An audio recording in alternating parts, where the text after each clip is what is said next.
that we need to continue to stand strong to defend everybody's rights and freedoms. Wow, something really like that tree. Holy mac. Let's look at it. Anyway, there's a beautiful little river here. I'm in the middle of nowhere. About maybe, I don't know, 130 kilometers from Seguin or something like that. Anyway, I'm the furthest east I've ever been in Canada. Wait a minute. No, I'm north of Quebec. I'm the furthest, no, not the furthest north I've ever been. Scratch that. We'll come back to the furthest east. Hey, I just wanted to, give you this little walkabout here. Saw this nice little trail system. Thought I'd come along and take a little walk. Hey, I was thinking about something. Been thinking about it for a while now.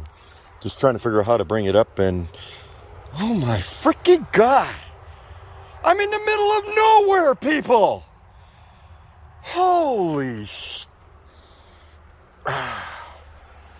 Anyway, as I was saying, oh my God, that's just so fucking stupid. As I was saying, let's talk about climate change for a minute here, okay? And the climate initiatives that our illustrious child minister keeps imposing upon us, causing hardship upon Canadians. Well, I have a solution. I have a solution that I think would suit Canadians and environmentalists and all the powers that be to do what they're wanting to do. Okay? Here's a compromise, and I suggest maybe government could listen to it. Yeah, it'd be I know I'm asking for a lot, the government to listen to people. But anyway, I'll try anyway. So, first step, go to the Netherlands and hire a civil engineer. Okay? Bring this person back to Canada and implement the driving road system that the Netherlands, well, similar to what the Netherlands have. You see, we're in Canada, so we need vehicles because we are, we have a lot of travel, and I think I run out of trail here. We have a lot of distance to travel around, and so anyway, we still need vehicles, but it'll give time to transition, and those that live in town, this will assist them. Because you see in the Netherlands, what they have is the shortest path from 2 points is usually by bicycle. The longer path is by road. So you can have a car and you can drive the road systems. But the way they're set up, they don't have very many driveways on them, man. Is this the path? I don't know. What are these little white flowers? Anybody know? I'm sure somebody knows. Anyway,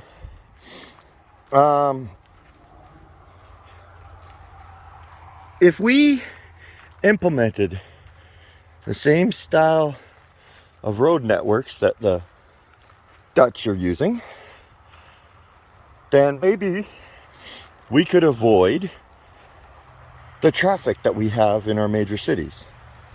So what they do is they limit the amount of driveways that intersect with a road. They make the cars go the roundabout way to get to any place, and they create bicycle lanes. This is my suggestion. Okay, we could take the infrastructure we have currently and we could modify it in such a way that this could be possible. First thing you do is no roads allow cars unless it's, I don't want to walk here. unless it's at least 1 kilometer between intersections. Okay? What I mean is that road has to travel an entire kilometer before an intersection reaches it, before a driveway, or any other means by which to leave that roadway. Okay? To change the direction of travel. So that means any roads that are under 1 kilometer automatically become bicycle roads. No car traffic, no vehicle traffic, boom, done. Close them off, bicycles only. Incentivize people to buy bicycles. Okay? This allows the people that are living rurally can still have their vehicles because they need their vehicles. The city folks who don't need their vehicles but insist on having an F-350 with super box and super cab in the city, well, there's no practical reason to have it at that point. Okay?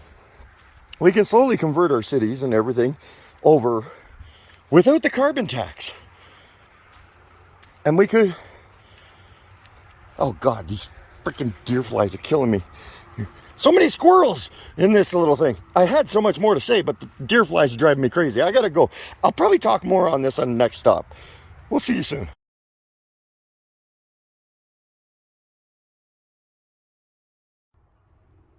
All right, let's see if we can wrap this up quicker than I did the first half. So anyway, my point is, we extend how far roads must go before they can have an intersection into them. Traffic will will flow smoother. The time it'll take to convert the infrastructure to this manner, you can utilize that time to make your EV transition and all that jazz. You'll find that the emissions will get under control because less people will be driving. Included in the infrastructure restructuring, we're going to have to move some stores and such. Well, you put a lot of stores out of business, but you know, it's time to move some grocery stores around and stop permitting I love the reflection. The reflection is amazing. It's like the sky is double here. This is just awesome. I'm sorry, I'm just so distracted by this. Anyway, so you can remove your carbon tax, you create jobs, and we start to transition to a more, how can I say, community-based society. Because when you have smaller trips to travel, you start becoming more community-oriented. And I think we're missing our community orientation these days because we're just, I don't know, because we can go anywhere. We have our vehicle, we can go anywhere. We don't need community anymore. Community can be 2 hours away. Well, look at me. I live 5 hours from my work. Like, that's just crazy. But it is what it is. Because nobody in my town pays decent enough for me to go to work for them. So I won't do it. Anyway, so this is just my idea.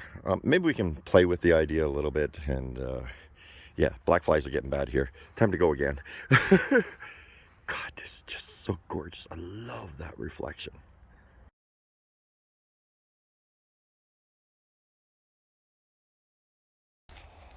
I know, I hear you.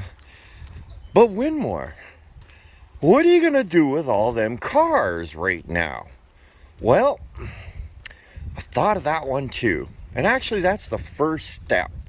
You see, you decide where you're going to put your intersections, and you buy up that corner lot. Okay? You know, the government likes to jack our debt up to $1 trillion anyway. So what's the difference, right? Buy a couple of corners in Toronto? Sure, why not? Anyway, I digress. So you buy up the corner lot and you turn it into a giant parking garage.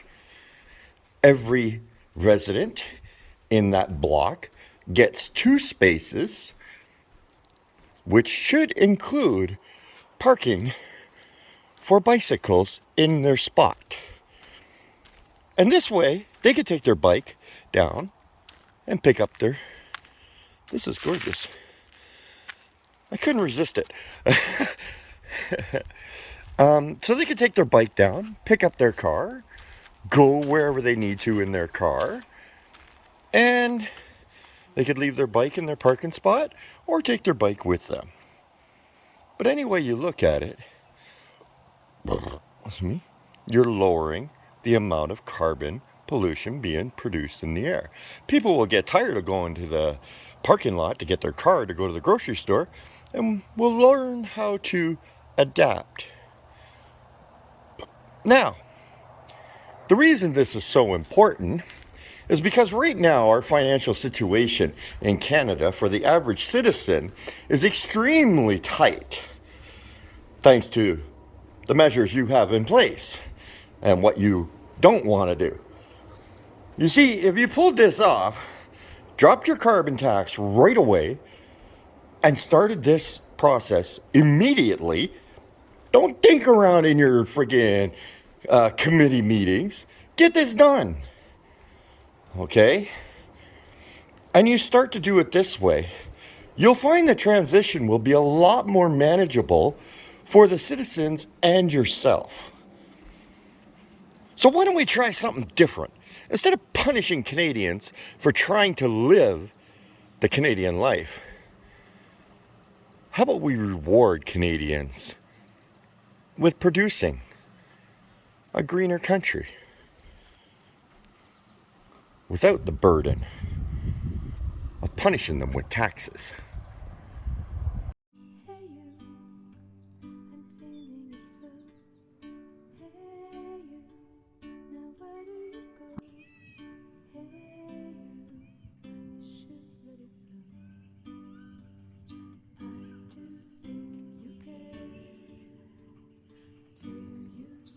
Welcome to the Fringe.